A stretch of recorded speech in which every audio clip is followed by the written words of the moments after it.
How long have you been tattooing? Oh, geez. I've been tattooing in general for 11 years, but professionally, 9. I used to tattoo at my house. I remember that. One point I was tattooing in my dorm. Are you serious? At UTech, yeah. Not really my dorm. We used to rent a place. Yeah. And I used to tattoo. That's where I tattooed Brittany for the first time. Wow. On my bed. And then the landlord started to frown. So, there we go. Blah, blah, blah, you're running up the electricity. Whatever, bro. All right, guys. So, what would Denyque do? And this episode is pretty special. I'm getting a tattoo. And the tattoo is so meaningful. Like, I don't think I could have ever chosen somebody better for this. I chose my guy TIMSIM. He's in Jamaica, but he's amazing. He did my scarab here on my arm. And for those who don't know what a scarab is, you can Google it, but pretty much I decided to get it tattooed because I'm going through a major transition in my life right now, and scarabs signify and symbolize transformation and you know, long life and living on no matter what the consequence. And so I called him up and I'm like, yo, we're gonna have a conversation, we're gonna talk about some shit, and in the meantime, do what you do. Do what you do. Flex yourself. So we're getting a tattoo today. It is monumental for me because it's the basis of it is me and my kids. But I also want to debunk some stuff about tattooing, for sure. Like, one of the things that I've always wondered to me is so I know so you don't do words, finger tattoos. You don't do small tattoos. It has to be, because you're an artist too. Outside of being a tattooer, you're an artist. So is that the reason why you don't do words and stuff? That's a big part of it. Yeah, it does take a lot. And then going through over the years, experiencing what people come in to get as a worded tattoo, the styles they choose or gravitate towards, it just kind of made me jaded. Like, even when you try to push for something more creative or whatever, no, they just want the regular little cliche, little Pinterest little tattoos, the faith, the breathe, their own names, things like that. Yo, those are some big ones. Yeah, I cannot tell you how many: faith, breathe, live, hope. Oh my God. Live, love, laugh. Oh, there's a ton. There's so many of them. Oh my gosh, strength. Let's not forget strength. Oh geez, I've tattooed so many over the years. They've blended together. Yeah, you know what, dude? And I mean, I love art. You know, I did art in high school and stuff. I just never followed through with it like this guy. But I feel like tattooing has always been a way to express ourselves sometimes. You know, you get a tattoo impulsively because of how you're feeling, and then that's the thing. Like, I feel like you always have to think deeply. How do you feel about tattooing names on your body? Geez, that was always just not a good idea. Ironically, I sort of fell under the same trap. You know, I got an initial. My very first tattoo was the initial of my very first girlfriend. It's covered now though, but yeah. What did you cover it with? I covered it with Ganesha. From the Hindu god Ganesha. Yeah, I know Ganesha. Okay. Funny enough, I actually want to cover that too because it wasn't done that well. Oh, okay, but, okay.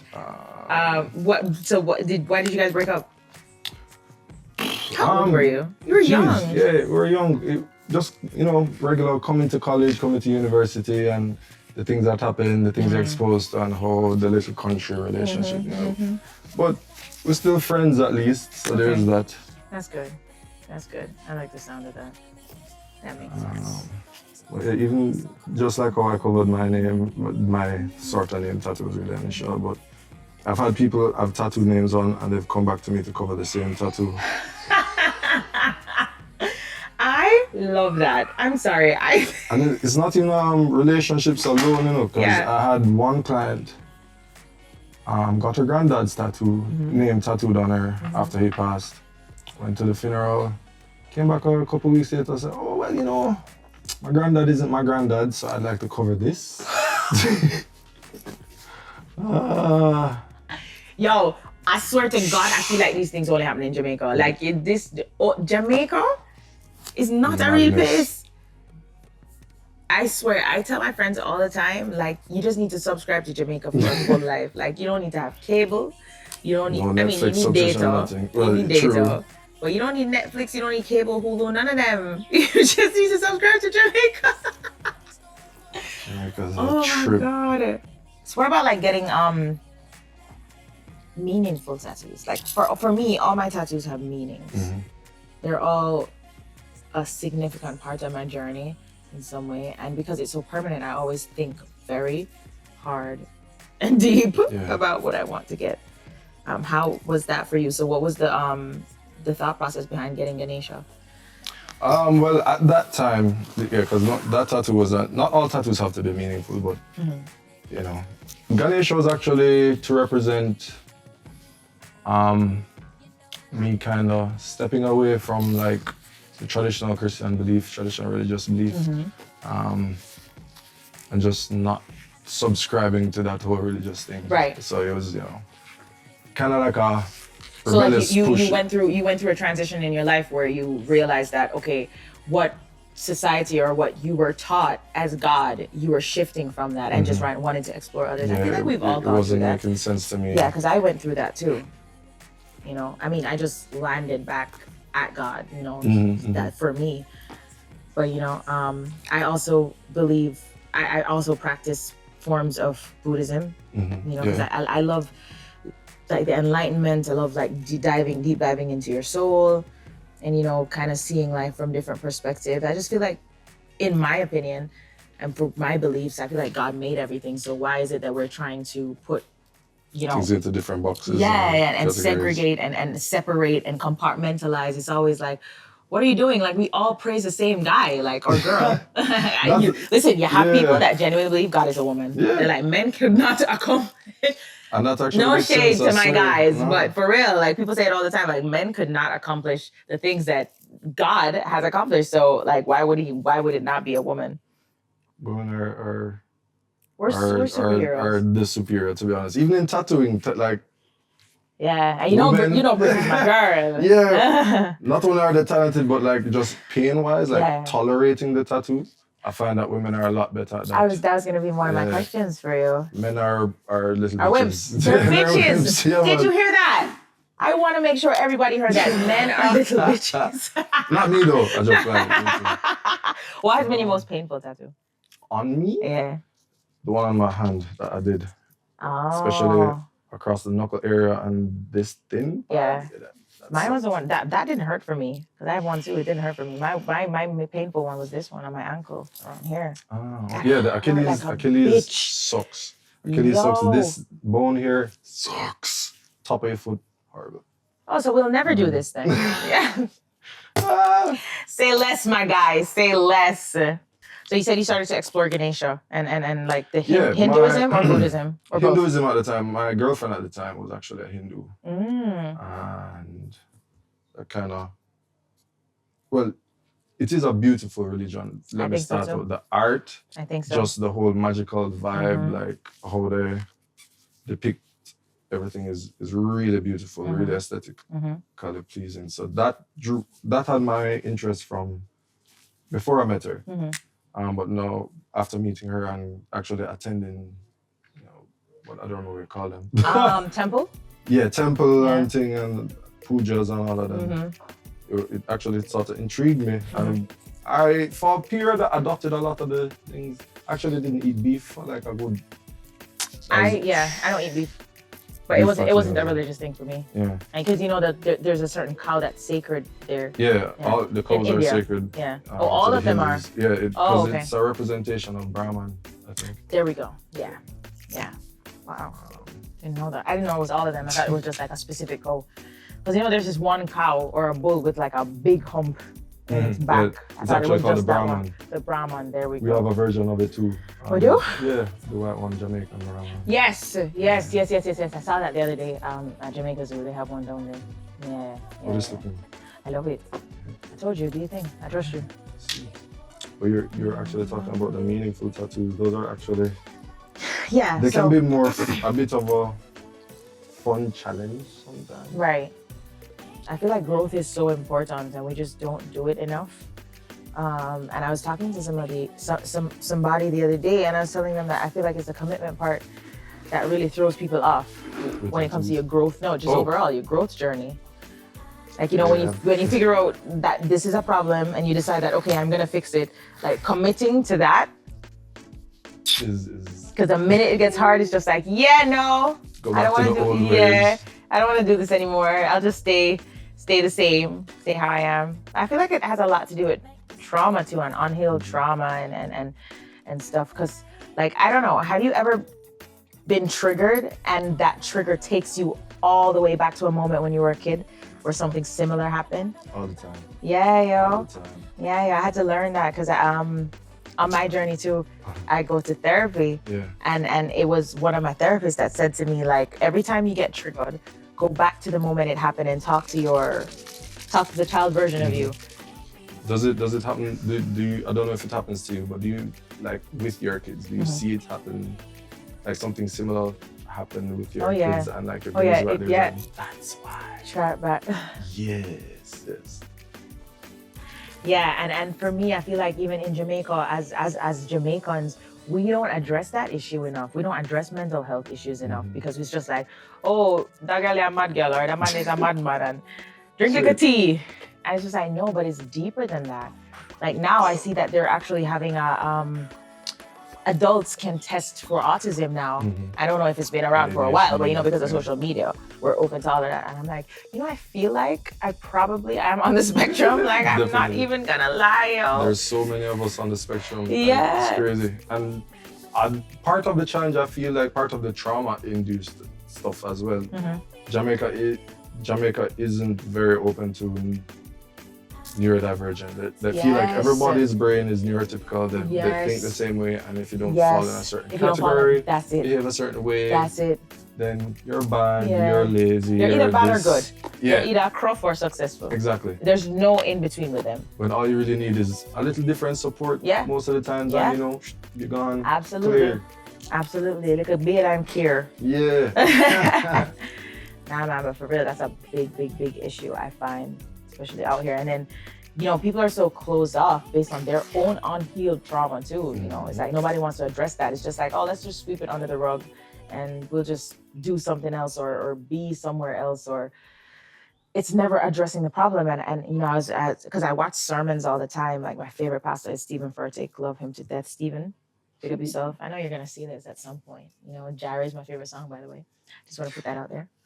But no, he said I listen to sermons like that. So I listen to everything. So it's not just because just because I'm Christian, I believe in God. You know, my spirituality, I get closer to God in that way. So he said something the other day that was so profound. He said, if you don't change the root of the belief of the behavior, if you change the behavior, but you don't change the root of the belief of the behavior, it will never change. It's not going to stick. Yeah. Because all you're doing is just changing what's on the surface. You're not trying to dive deeper and see, okay, where did this start? Thankfully, there are people there that can help you. I think everybody should go to therapy. I think so too. Honestly. I feel like I've had therapists that tell me not to come back because I am very self-aware and I'm observant. But yeah, so I feel like mental health, it's just not talked about enough in Jamaica. In the wrong way. And it's talked about in the wrong way. So the sweeping under the rug thing it doesn't help because the same problems are going to keep popping up over and over and over again. And it's going to be like you're a hamster on a wheel. So you're spinning, you're stuck. It's because you're so afraid. But two, a lot of it has to do with faith, because I think like Jamaicans are the most Christian people in the world. Like they're always preaching about Christianity, about God, about being faithful. But I'm sorry, I don't see the faith. I don't see the faith at all, you know?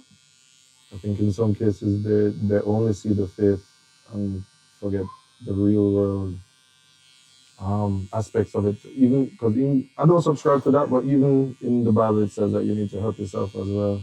Yeah, so okay. People just sit around and pray and depend on that. That's the thing. So when I hear people say things like time heals all wounds, I'm sorry, I kind of disagree with that, because at the end of the day, if you're not doing the work, yeah, okay, so the wound is going to heal and you're going to get a big ass scar, but maybe if you actually did the work, you wouldn't get the scar, or the scar wouldn't be so profound, you know? And of course, there's so many other factors too. It depends on what type of skin you have and all of those things, but we're talking about like just literally prayer without work makes no sense. Like there's no end result. It's like doing the same thing over and over again, expecting a different result. Yeah. Like how do you expect that to happen? That makes no sense to me. So I feel like mental health is something that we need to, you know, in Jamaica, we need to create more of we need to make it cool. And I know that sounds bad, but it needs to be made cool, because it's something that really helps a lot of people. But if you notice too, Tim, in this generation, like we're all about that. Self-love, we're growing, we're trying to be better. We're not trying to be products of our environment. We're realizing that our parents made a lot of mistakes, and we're learning from the mistakes that they made so that we don't make the same mistakes with our kids. You know, but it's all a journey. It's all a journey, and it's all about feeling better and being better and just knowing that you're doing the work to become a better person, no matter what. As it may be. Yeah. As much of a fight as you might get. I mean, I feel like we're coming around to it slowly. I think so too. Slowly but surely, right? Slowly but surely. Where does a tattoo usually hurt the most? I know people always say bone, but I don't know. No lie, you know, I got one on my coccyx and it hurt. Yeah. Usually a very individual thing, but in general, like the absolute worst places are places like maybe like your hand, the bottom of your feet. Yo, your grab bag thing kills me, yo. So he does this thing, guys, where he does a grab bag, and you pay like, let's say you pay $20, but you don't get to choose your tattoo. He gets this box, put your hand in, and whatever you pull out, you have to get. And you get like 3 choices to choose from. That is madness. Madness. A lot of them actually came out. Came out pretty good. Yeah, one of my favorite ones was the Scotch bonnet before. Yeah. I didn't like the placements, but I liked the idea of it. I was going to say it actually relates to the client. A lot of them, most of them actually turned out being, like even that same Scotch bonnet one, the client that got it, she's a Scotch bonnet. Okay. Shot. Yeah. No, that's right. Spicy type of, yeah. I love that. How's therapy been for you? Therapy has been... Why do you go to therapy? I always knew something was wrong. Watched a lot of videos actually, recently. After the first video I watched was Why Your Procrastination May Be ADHD. Ah, there we go. That was the very first one. I should probably watch another one that said if you experience these, you might want to go get it checked out. Right. They were basically telling me about my childhood and my life growing up. So I was like, yo, on point, right? I need to go check. Yeah, I need to go check some professional. Wow. To find out, and yeah, that's how that started. That's amazing. How long have you been in therapy? Since December. Oh, you're fresh. Yeah, fresh in it. You're I've only had like 3 sessions. Okay. Do you love them? Do you like them? Do you like your therapist? Yeah, they're cool. He's pretty cool. He's pretty chill. Okay. Oh, you have a male therapist. Yeah. I've never had a male therapist. And all my therapists, them run me. And I swear to God, they're like, yo, you're self-aware. Like, and I had to explain to them too, like, you know, just because of who I am and what I do, like sometimes I just need somebody to vent to or just to release to that. I know, okay, maybe I can't trust you, but the fact that there's patient-doctor confidentiality, yeah, it's like, okay, you know. But I feel like it's so important to release, like to talk.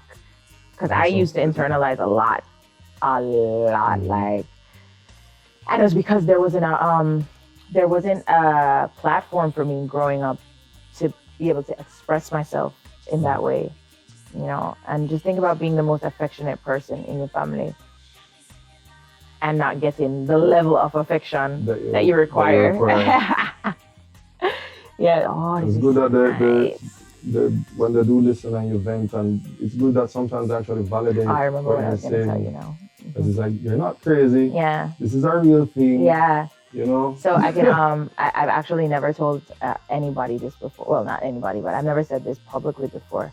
But I made this connection the other day that was so profound. So for as long as I remember, I've only ever had one boyfriend that was older than me, and he was like 5 years older than me when I was in high school. And, I was in like 5th form, which is like grade 11. And then we broke up. You remember that, right? Yeah. So it was like four years. He was 85. Yeah, he was 4 years older than me. Yeah, he was 4 years older than me. And I remember after that, all my relationships. So like I've been in 4 other relationships, and then I got married. They've always been a year younger than me. I think I've only ever dated one guy that was 2 years younger than me, and that was just too much. Like, God. Little boy. Yeah, yo. I was 22, he was 20, and it was just too much, because at 22, I was still, I wasn't living with my parents. I was on my own. I had to grow up and all of that shit. So, but it was fun. How I looked at it even then at 22, it was so profound. I was able to look at it like, okay, so this is the boyfriend I was supposed to have in high school, because that was how the relationship felt. It felt very high school. It was like, oh, I remember this kid texted me like 100 times, "I hate you," in one sitting. And I'm like, well, what the fuck? What am I doing? But, it was toxic. It was an awful cycle. It lasted a year. I'm grateful for it, because it taught me so much about myself, But yeah, literally, the text just kept coming in. "I hate you. I hate you. I hate you. I hate you." And I'm like, oh my God, what's going on? It was so bad. That was also the first jealous person that I've ever been with. It was so bad. One night. So whenever I don't take my phone into the bathroom with me to take a shower. So I remember going to take a shower, I hear the phone ringing, but I'm not going to rush out to the bathroom to answer the phone. So I come out and I see that it was him calling me, and he called like 3 times. You know what I did? I opened the door, then I opened the grill, and I just left them open. And within minutes, I kid you not, I heard his car plummeting from the end of the road. I'm telling you, yeah, it was that bad. And I was just like, and it was just weird, because he also kissed his mother on the mouth and shit like that. And I'm like, it made me start to question shit like, what? Like, I know I was not raised wrong. But then that was my journey too. The beginning of my journey, realizing that, people just have different dynamics. People just do things differently. I think that was the beginning of me starting to accept people for who they are and not forcing my beliefs or how I was raised on them. Like, okay, that's your thing. If it fits me, it fits me. If it doesn't, I'm out. And then, so going back to what I'm saying, I know. What I realized the other day is I am not attracted to older men. Like a 51-year-old asked me out and I cringed. I swear I cringed, but it was worse than a cringe. And that's what got the trigger and sent me right back to the place where it started. So I was sexually assaulted as a kid. Yeah. When I was like between 7 and 9, that was when it happened the most. And it was always family. That was a fucked up part about it. You know what I mean? So it was I remember the first time was my dad's uncle, my father's uncle, old ass man. And then it was some other cousin, but it was so weird, because I'm like, it was like out of the blue, the trigger came, and yo, Timmy, I swear to God, it took me right back to that moment. I'm like, oh, this is why this makes me cringe. Because I'm like, yo, you're 34, bro.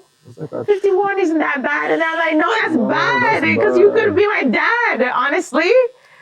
But yeah, it took me right back to that moment, and I'm like, oh, that's why. Okay. And also, honestly, the minute I made that like, what's the word I'm looking for? There we go. Thank you for helping my mom brain. I had a release. Yo, you ever felt that? You ever felt like you figured something out and you just felt like your soul kind of just relaxed in your body? Weight off of your shoulders. Oh, yeah, I was like, oh shit, that that's happens why. a lot with my son, like observing things, you have a son. observing interactions with other people, and someone is like, Yeah. Yeah. okay, I understood. Yeah. It's crazy. It's crazy how life, but the thing is, I feel like you have to be present in the moment and be open to that, because not because you're not thinking about it or not because you're not realizing what it is, it doesn't mean that it's not happening. You know, it's still going to affect you. It's not still affecting you. Yeah. That's crazy. But I love that you're on your... A great deal too. Yeah. Did you, okay, so what was one moment like that for you? Oh, jeez. Like a proper trigger moment that was like, yo. How my son's teacher was relating to him. And like they said something like you shouldn't cry or something. You don't cry. Right. Why shouldn't I cry? Jamaican men don't cry. Yeah. I actually said to my son, if you want to cry, you cry. Don't let anybody, all these things that people used to tell me and I used to internalize and say, all right, yeah, man, I have to. And you thought it was right. Yeah, I thought it was right. You had to be this way. But it's really not the case. You know, I remember the first time I got just brave enough to talk to my parents, because, you know, as a kid, it's like, you know it's wrong. You know what they're trying to do is wrong. And because I was always a fighter. You know, I used to fight them off. It was 3 particular instances that I remembered. And there was one, so I heard like 4 years ago that one of the guys who was my brother's best friend at the time. And I remember when I told him finally, and I was growing, I was like 30, that's 30, when I finally told my brother, and yo, my brother, I've never seen my brother's eyes well up. I've never seen my brother cry. I saw my dad cry, but I've never seen my brother cry, because my brother was that guy, you know, he's tough, he's a Leo, you know, and his eyes started to well up. He was looking at me like, you're joking. Like, he tried to do that to you, and I'm like, yeah, but it's okay. Like, I'm okay. And it was after he told me that he killed himself. The guy killed himself because apparently he was doing that to his own daughter. Bro, I was like, what is wrong with you? So probably had it done to him too. You know what? True. But my brother was like, yo, I can't believe that happened to you and you never told anybody. I'm like, what? I mean, I'm 8. I don't know. Like, I feel like I handled it. You know, I fought them. I was a Power Ranger when I was a kid. You know, you couldn't ramp with me. I was Yellow Ranger because I didn't like pinks when I was a kid. So I'd always opt to be Yellow Ranger. Yeah. So, you know, I fought my battles and I thought it was, you know, cool like that. That's a lot of you should. I wish you never had to fight. Yeah. I know. Those You know really what? Exactly. It's like when I think about them, I'm like, you know, but you know what? I feel like they're so significant in my journey and who I am. That's why I don't have regrets. Like, people ask me all the time, would you go back and change anything? No, because if I change one little thing, it changes my entire future. You know, I could probably go back and change the way I threw a rock into the river, and then I'd probably end up not having my kids. Exactly. I think don't be no more, Sonny. I know! Can you believe I cannot see our world without Connor and Dylan? Not at all. That would just, I go through it all again. Yeah. That would just be crazy. So yeah, you know, if it brings me back to this moment where, you know, I've learned all these lessons, I'm still learning. Because I feel like, how do you feel about healing versus healed? I feel like being healed is just a thing that doesn't happen. I feel like the journey of healing is consistent and constant. Right. I don't think you're ever completely healed from something. There's always going to be some sort of residue, per se. Yeah. So it's like, it's kind of like when you break something and then you put it back together, but you still see the cracks. You know, we can go through something and then look back at it and we can think of all the things that we should have done or could have done. And it just... Like, even me, like, a lot of times I think about, what if I had gotten diagnosed in high school? What if I gotten diagnosed? Oh, I think about it all the time. At UTech. Funny enough, somebody offered me Adderall at UTech and I refused it. Yeah. Adderall is a downer, right? No, it's a stimulant too. It's an upper. ADHD. Okay. Adderall is an medicine, Medicaid. Well. Yeah.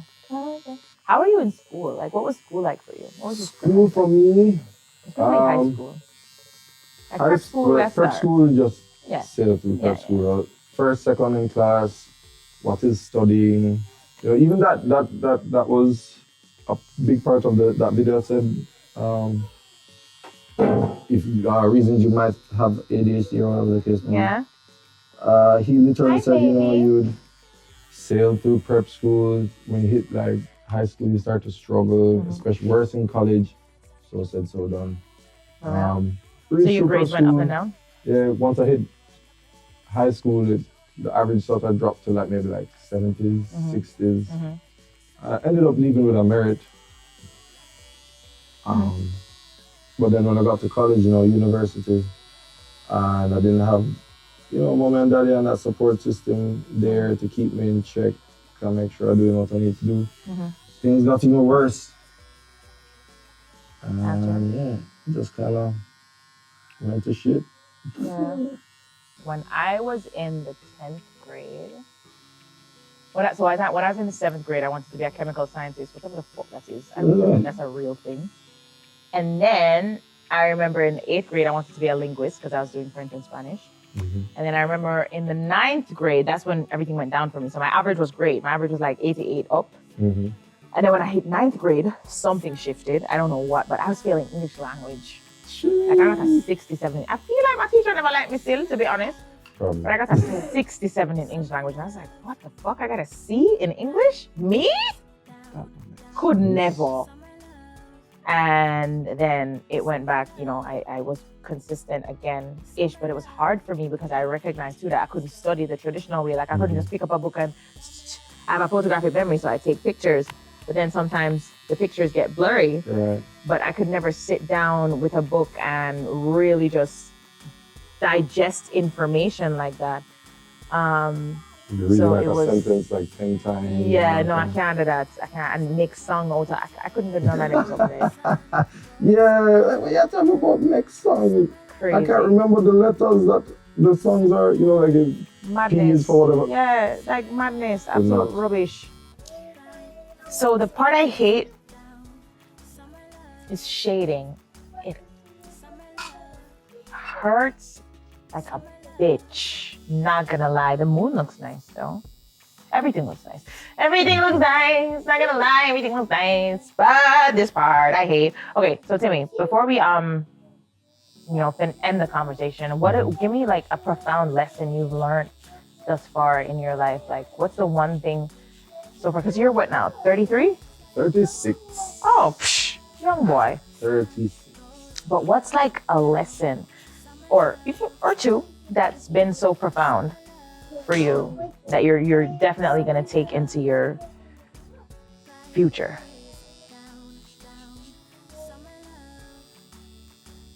That's a deep one. That's deep, right? I hit you with the deep one. Okay, I'll start. One major lesson that I had to learn is that life wasn't black and white. Life isn't black and white. You stole mine. Yeah, sorry. But my dad thinks like that. He sees the world in black and white. There's no color. There's no gray area. It's right or wrong, black or white. And another lesson that I had to learn too was accepting people for who they are and realizing that I'm in control of me. So if I don't want to be in a space, I remove myself. I don't need to get upset that somebody is in a space where I am. If I'm not comfortable, I just remove it and kind of just diving deeper and deeper into my journey, into my growth, into my soul, and realizing Buddhists like to use the term enlightenment, and I love that term because it's true. I've really gained a lot of enlightenment on my journey, and I continue to. And you know, anything that makes me a better parent for my children, a better mom.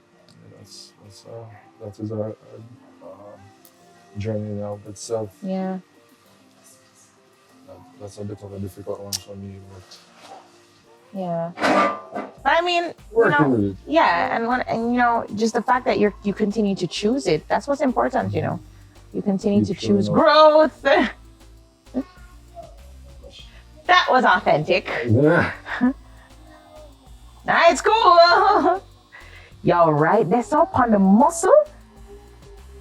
Nah lie. I probably say one life lesson that I should try and, I mean, it's hard especially in like the heat of the moment. But try and that everybody has a story, has a backstory. For the reasons they do what they do. Right. The reasons they react the way they do. That's a good one. That's a good one. Just try to keep that in mind. It's a difficult one though, because trust me, when people react, especially from certain. It's a lesson in itself too, to learn to react from what somebody says versus how you feel about what they say. You know, so if somebody says something to offend you, your reaction, as humans, our reactions are usually based in emotion, right? And sometimes I feel like we need to learn to separate that. Like, are you reacting based on what someone said or how you felt about what someone said? It's a strange place to be. Tattoo time come. We're pretty much there. But of course, I'll show you guys the end result when we are completely through. But nah, it was so great talking to you, Tim, and like getting your perspective on a lot of things. I just want to showcase the point of what would Denyque do is to change your mind, because when you change your mind, you change your life. You know, show different perspectives and show people that it's you don't just have one way of thinking. There's so many elements. There's so many angles to look at life from. And I just honestly believe that when you get into the concept of changing how you view things, the things you view change, you know? So it's great talking to Timmy, but stick around. We have Sweatcheck up next. And then we have Immediately No. I know that's right.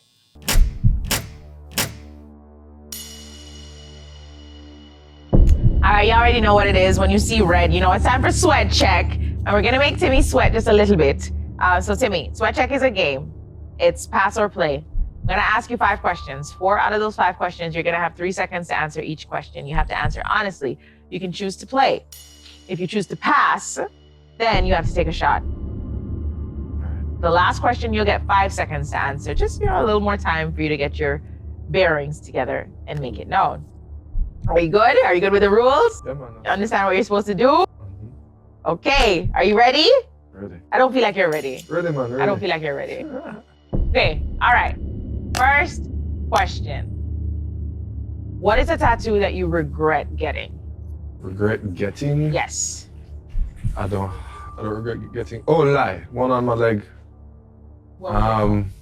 It's a broken heart with the contents leaking out, and I got it when I found out that my ex got engaged. Oh, that's pretty gory, buddy. Yeah. Have you healed?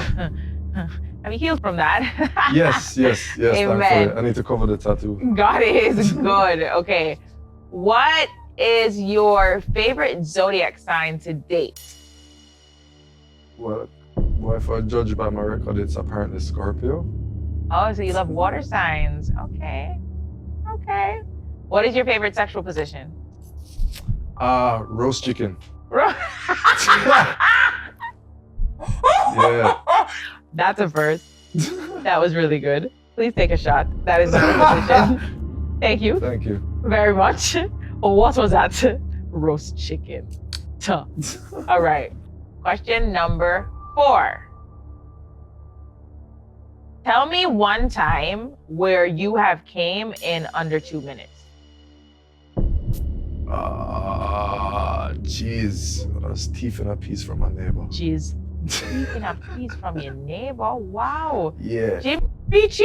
Under 2 minutes? Yep. I know that's I right. had to like tease her up and thing, and by the time she finally, you know. It's a long time ago. Oh my God. Okay. When you climax, do you say, oh my God, something else? Oh fuck.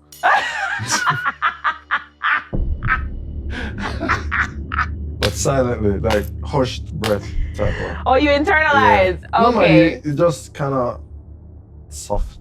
Got you. Well, Timmy, thank you for playing Sweatcheck. You only got 4 out of 5 because roast chicken does not count. Okay. Roast chicken is not a sexual position. I am not going to accept roast chicken, and you took a shot. So therefore, you agreed. 4 out of 5. Nobody has gotten 5 out of 5 in Sweatcheck, and I feel really good about myself right now.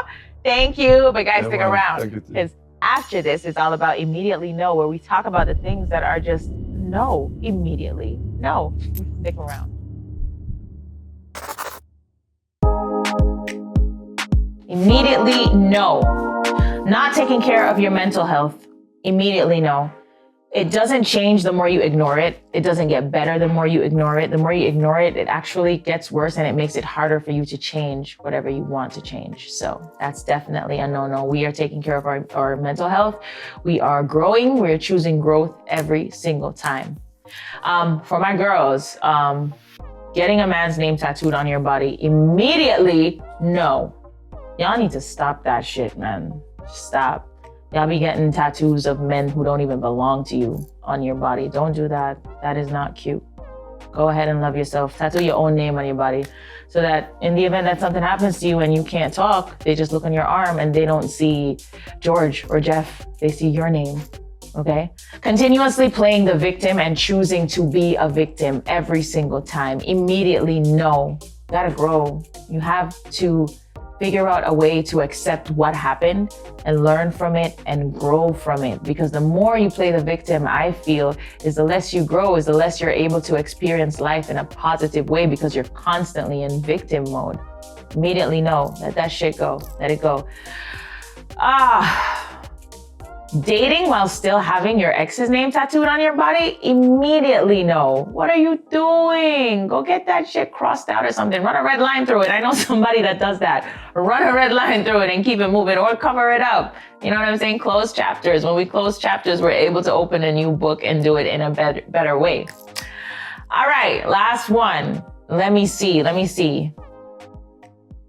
So I would say, based on, the interview I just had with Tim, not getting therapy, immediately no. Immediately no. I feel like as we're growing, we're humans, we're complicated, we go through things. There's so much unhealed trauma, untouched things that we've gone through, and we can't do it on our own. Oh, and I have one more to add to that. Not learning from the mistakes of others, immediately no.